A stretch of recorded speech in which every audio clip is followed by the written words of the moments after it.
Les choses s'approchent du départ. Et voilà parti pour la 7e course, le prix du Haras de Rosières-aux-Salines. Il y a 4500 mètres à parcourir sur le cross. Avec un très bon départ pour Eaux-Vives qui s'installe tout de suite en tête avec 2-3 longueurs d'avance sur Pure d'Adéry. En 3e position, on retrouve Kirly de Prairie avec un petit peu plus loin Onaska Derry. En 5e position, l'agitateur précède Monsieur Apples. Tétine vient plus loin avec Elic des Hazards. La marche est fermée pour l'instant par le numéro 10, Queen's Flowers. Concurrents sont dans le milieu de la ligne d'en face avec un peloton déjà très étiré, emmené par Eaux-Vives qui a l'avantage. En 2e position, Pure d'Adéry. 3e place occupée par Kirly de Prairie avec à son intérieur Onaska Derry. Un petit peu plus loin, on retrouve l'agitateur avec Elic des Hazards qui vient ensuite en compagnie de Tétine et de Monsieur Apples. Et en dernière position, le numéro 10, Queen's Flowers. Les concurrents qui abordent le tournant, avec toujours Eaux-Vives qui a l'avantage, 3-4 longueurs d'avance sur Pure d'Adéry. Onaska Derry est 3e. On retrouve ensuite Kirly de Prairie avec l'agitateur à son extérieur. Un petit peu plus loin, Elic des Hazards devant Tétine. Monsieur Apples en avant-dernière position et Queen's Flower ferme la marche. On va franchir le talus breton avant de se diriger au milieu de l'hippodrome avec Eaux-Vives qui a l'avantage devant Pure d'Adéry avec Onaska Derry à son extérieur. On retrouve ensuite Kirly de Prairie et l'agitateur devant Elic des Hazards. Les concurrents qui vont virer à droite avec Eaux-Vives qui a l'avantage, une longueur d'avance sur Pure d'Adéry.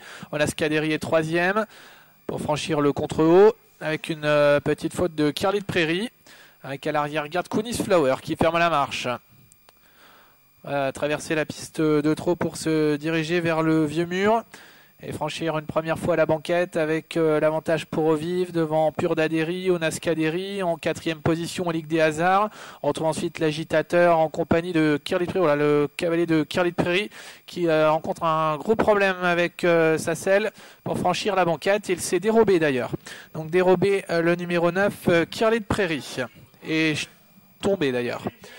Concurrents qui ont franchi la banquette et qui vont emprunter le tournant de Villers à main gauche avec Eaux-Vives qui a l'avantage, une longueur d'avance sur Onaska Derry. Pure d'Adéry à son extérieur. En 4e position, on retrouve Elic des Hazards avec un peu plus loin l'agitateur et Tétine. Monsieur Apples en avant-dernière position et c'est Queen's Flower qui ferme la marche pour passer devant les tribunes. Et on va repartir à gauche après le fence. Eaux-Vives devant Onaska Derry, Pure d'Adéry. En 4e position, Elic des Hazards. Précédant l'agitateur, Tétine, Monsieur Apples et Queen's Flower. Concurrent qui vire à gauche avec l'avantage pour Eaux-Vives toujours pour franchir un nouveau contre-haut. En 2e position, Onaska Derry, Pure d'Adéry est 3e.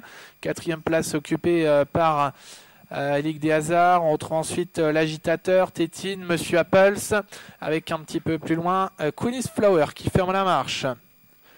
Le talus balai abordé en tête toujours par Eaux-Vives qui a l'avantage depuis le départ. Onaska Derry en 2e position, Pure d'Adéry est 3e. On retrouve ensuite Elic des Hazards avec un petit peu plus loin le numéro 2, l'agitateur qui précède Tétine. Monsieur Apples toujours en avant-dernière position et c'est le 10, Queen's Flower qui ferme la marche. Concurrents vont se diriger maintenant vers la barre en A avec l'avantage pour Eaux-Vives. Pure d'Adéry, Onaska Derry viennent ensuite devant Elic des Hazards. Un petit peu plus loin l'agitateur devant Tétine, Monsieur Apples et Queen's Flower. Le tronc d'arbre avec toujours Eaux-Vives qui a l'avantage depuis le départ. En 2e position, on retrouve Pure d'Adéry, Onaska Derry. En 4e position, Elic des Hazards. L'agitateur vient plus loin devant Tétine, Monsieur Apples et Queen's Flower. Il vient de franchir l'ancienne haie avant de traverser le gué. Eaux-Vives qui aborde le gué en tête, devant Pure d'Adéry, Onaska Derry. En 4e position, Elic des Hazards, devant l'agitateur, Tétine, Monsieur Apples et Queen's Flower. Les positions sont inchangées toujours avec direction le contrebas. Eaux-Vives qui a l'avantage, devant Pure d'Adéry, Onaska Derry. Toujours Elic des Hazards qui patiente en 4e position, devant l'agitateur, Tétine, Monsieur Apples et Queen's Flower. On vient de franchir le talus grève pour aller bientôt une nouvelle fois vers la ligne d'en face avec toujours l'avantage maintenant pour Pure d'Adéry qui vient de relayer Eaux-Vives en tête. Pure d'Adéry, Eaux-Vives, Elic des Hazards qui ont l'avantage devant Onaska Derry pour franchir la banquette une nouvelle fois. Banquette franchie sans difficulté par l'ensemble des concurrents. Au vive, Pur Daderi toujours qu'on l'avantage. Devant Elic des Hazards en 3e position. Tétine s'est rapproché avec l'agitateur également. Devant Onaskaderi, ces concurrents qui sont regroupés. Oula, avec une grosse faute d'Elic des Hazards pour monter sur la piste de trop. Avec Monsieur Apples qui patiente toujours en avant-dernière position. Devant Queen's Flower. Avec l'avantage maintenant pour Pur Daderi. Devant en 2e position l'agitateur qui a fait mouvement en 3e place occupé par Au vive avec à son extérieur Tétine. Elic des Hazards est en 5e position. Onaskaderi a perdu un petit peu de terrain avec Monsieur Apples qui tente de quitter l'arrière-garde devant Queen's Flower.